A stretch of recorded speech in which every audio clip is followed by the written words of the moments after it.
Time వాటి కుదరట్లేదని చెప్పారు, మరి బిగ్ బాస్కి వెళ్ళారు. బిగ్ బాస్ వాస్ మనీ పండు. చాలా మంది బిగ్ బాస్ ఫేమ్ కి వస్తారు, నేను మనీ కోసం వెళ్ళాను. నాకు తెలుసు బిగ్ బాస్ లో నువ్వు 24 hours లో నీది ఓన్లీ నువ్వు గొడవ చేసేది చూపిస్తారు. ఓకే. ఫస్ట్ టైం కూడా నాకు ట్రాల్ వచ్చినప్పుడు నేను బయటకు వచ్చిన తర్వాత ఒక సీన్ మీద చాలా ఉమాగారితో నేను ఫైట్ చేసేప్పుడు పబ్లిక్ దానికి చాలా చాలా అది చేశారు. బట్ ఆ సీన్ ఏంటి, ఒక లేడీకి అంటుంది నేను బట్టలు చింపేస్తానని. So my reaction was there, this is the way you talk. So దానికి మంచి బ్యాక్గ్రౌండ్ మ్యూజిక్ కట్ చేసుకుంటా వేసి ఒక్కొక్క యూట్యూబ్ ఛానల్ వాళ్ళ ఇష్టం అలా వేసుకొని దాని మీద మళ్ళీ ఈ ట్రాల్స్ అని. సో అది నాకు చాలా బాధ అనిపించింది. I was defending my self. మీరు హౌస్లోకి వెళ్ళే ముందు అనుకున్నారా మేడం మీరు ఫైనల్స్ వరకు వెళ్తారు, ఫైనల్స్ గెలుస్తాను అనుకున్నారు madam? Bigg Boss is like ఒక లవ్ స్టోరీ, ఒక కామెడీ, ఒక ఫ్రెండ్షిప్ జోన్, ఒకడు పాపం అయితే ఒకడు విలన్ అవుతారు. ఇది ప్యాటర్న్ అయిపోయింది. బిగ్ బాస్ చాలా మంది నాకు ఇండస్ట్రీ వాళ్ళే అడిగారు, ఇట్స్ స్క్రిప్టెడ్ లేదు, మాకు స్క్రిప్టెడ్ లేదు.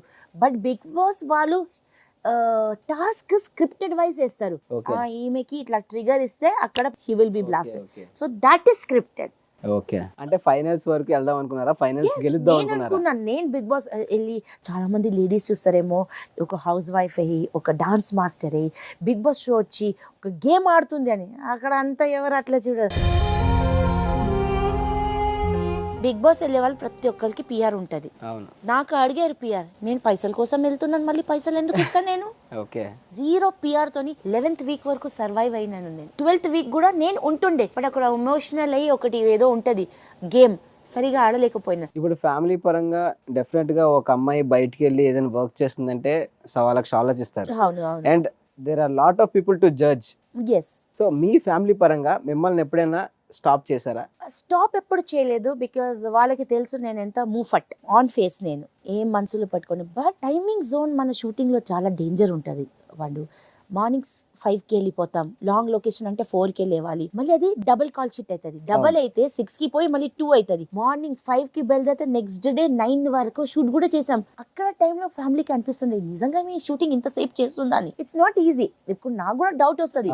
సో అది అండర్స్టాండింగ్ చేయాలంటే family members has to be great support. నాకు నా ఫ్యామిలీ నుంచి ఫుల్ సపోర్ట్. ఫైనల్ గా మీరు ఏమైనా చెప్పాలనుకుంటే ఒక డాన్సర్ కి లేదా మీలాంటి పొజిషన్ ఉన్న వాళ్ళకి ఏమైనా చెప్పాలనుకుంటే? ఇప్పుడు ఏమైపోయిందంటే ఇప్పుడున్న జనరేషన్ కి అన్ని మాకు తెలుసు అని ఉంది. నాకు వచ్చు అన్ని తెలుసు అంటే you finished.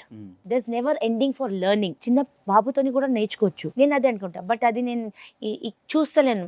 I don't see that in people. దానికి కారణంగా నేనేం చెప్తున్నా అంటే ఇదే మేడం, మీరేం చెప్పాలనుకున్నా నేను అదే చెప్తున్నాను. యాజ్ ఎ డాన్సర్ నేను కూడా ఇప్పుడు పెద్ద పెద్ద మాస్టర్, శేఖర్ మాస్టర్ కానీ, జానీ మాస్టర్ కానీ, వాళ్ళు ఎంతో సక్సెస్ వచ్చినా ఇంకా సాంగ్స్ చేస్తున్నారు, అలా ఆపిలేదు ఇంకా. అంటే కొంతమంది ఉంటాం అంటే ఎలా అంటే అబ్బా ఇప్పటికి ఎక్కువ కష్టపడిపోయాం, బాగా సంపాదించాం, మనకు పేరు వచ్చింది అని చాలా మంది వాళ్ళ కెరియర్ ని స్టాప్ చేస్తున్నారు. ఇది కాదు, ఇంకా నేర్చుకోవాల్సిన చాలా. ఇప్పుడు నేను కూడా కూర్చోలో ఇంట్లో హస్బెండ్ చూస్తున్నాడు, బాబు my son is growing up అని ఇంట్లో కూర్చోలేదు. Because there is lot to do. ఇది నిజంగా ఎండ్ కాదు, ఇది ఎండ్ కాదు. ఎందుకంటే దీని తర్వాత ఇంకొక పెద్ద గేమ్ ఉంది.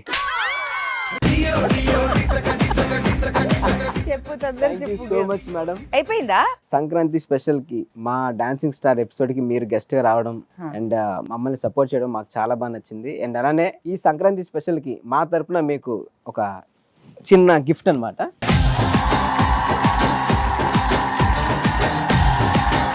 ఆ స్పెషల్ ఏంటో కాదు, Sankranti special sweets. Happy Sankranti to each and everyone. Thank you so much అండి. మా షోకి రావడం మీకు ఎలా అనిపించింది? చాలా బాగా అనిపించింది. చాలా రోజు తర్వాత నేను ఒక ఇట్లా షోస్ కి వచ్చాను. And definitely one of the reason Pandu and the director. All the best to the team. Thank you so much madam. Okay, thank you.